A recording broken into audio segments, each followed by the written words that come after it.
अस्सलामु अलैकुम वरहमतुल्लाहि वबरकात।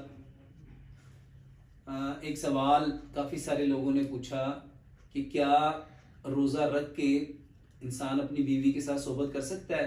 मेरे मोहतरम भाई और बहनों, अल्लाह सुब्हानो ताला ने रोज़े इसलिए फ़र्ज़ किए हैं लअल्लकुम तत्तकून, हम मुत्तकी बन जाएं। तो तकवा इस बात का नाम है कि हम अपने रब की रज़ा के लिए हलाल चीज़ों को छोड़ दें। और रोज़ा मेरे मोहतरम भाई और बहनों सिर्फ खाने और पीने से रुकने का नाम नहीं है। हम रोज़े की हालत में अपनी बीवी के साथ सोबत भी नहीं कर सकते, उसके साथ मुबाशरत नहीं की जा सकती। रोज़े की हालत में हमें इन सारी चीज़ों से बचना चाहिए।